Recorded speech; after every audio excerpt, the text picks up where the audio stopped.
Hey guys, I want to take a minute to talk about an experiment in gaming. Right now I am running the Mutant Epoch over Google Plus Hangouts, and in the game each player is controlling not one, not two, but 3 characters. That's right, there are 3 players in the game, so that adds up of course to a total of 9 player characters. All vastly different, all randomly rolled, because the game does come with some charts where you can roll die to see what sort of a character you wind up with. And it is no doubt different than anything I have done before. I have ran some Cthulhu games where I can't remember if I assigned characters to the players or they created them themselves, but I think it was a mixture of both, if I'm not mistaken. At any rate, I gave each player 2 characters in that Cthulhu game. However, they didn't play the same character. They didn't play 2 characters within the same session, excuse me. They only played 1 character per any given session, whichever one could fit into that story thread or that plot hook easier, whoever it made sense for. And also, of course, it's Cthulhu, so your character dies inevitably, fairly easily, if not right off the bat sometimes, unfortunately. So it's nice to have a backup character. This is not the case in Mutant Epoch. In Mutant Epoch, the players are playing multiple characters in a single session, any given session. We're not shoehorning these characters in, we're not forcing them in.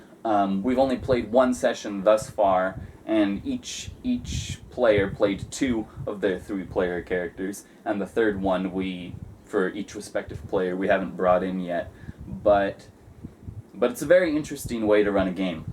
What inspired it? Well, I suppose what lit the fuse was the book itself in the Mutant Epoch. It is a fairly lethal game itself, and it recommends that for starting rank 1, first level as it were, characters, that the players control multiple characters, 2 or even better 3, it says in the book.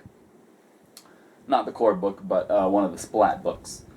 And then it got me to thinking about stylistically. I was like, oh, it'd be cool to run, like a Game of Thrones style game, or a more I suppose appropriate way to say it is more of an ensemble story where there's no discernible lead character or lead characters. I mean, of course, the player characters are still the lead characters, but there's so many of them that it's really more of an ensemble thing rather than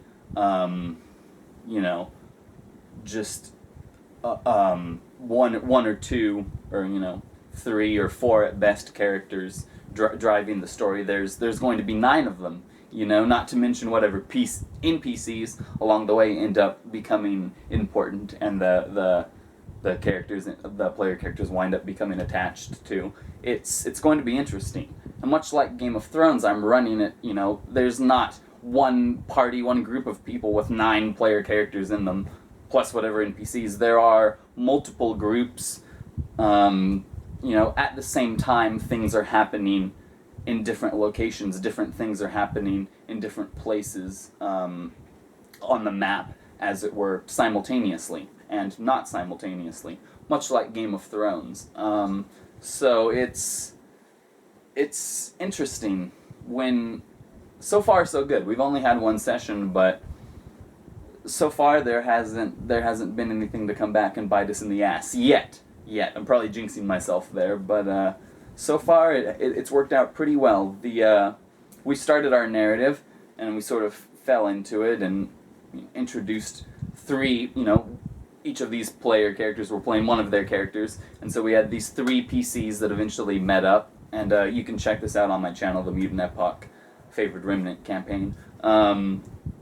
3 of the characters met up, the initial 3, and their story was going along, and it was grooving pretty well. I think things were going well. Not to, by any stretch of the imagination, pat myself on the back. This was all the players. The players, all 3 of them, were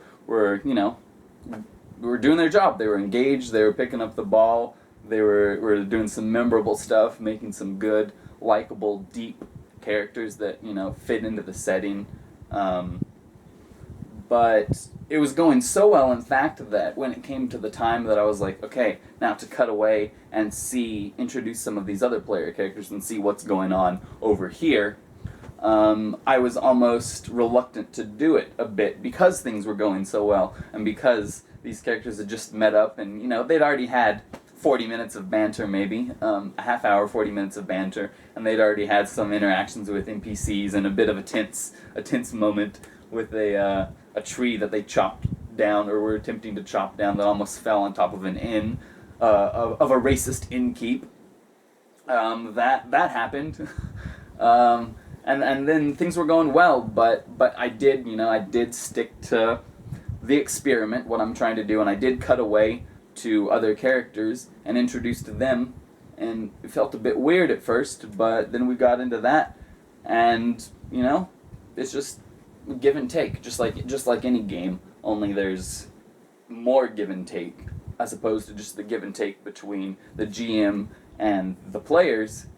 There's give and take between the GM, the players, and of course these groups of characters, characters A, B, and C meet up, and then D, E, and G meet up, and they're going about their business. Eventually, there's probably going to be intermingling of those groups, and there's no reason that it can't be A, G, and D all in a group, and the other ones in the other group. We're gonna just see how the chips fall.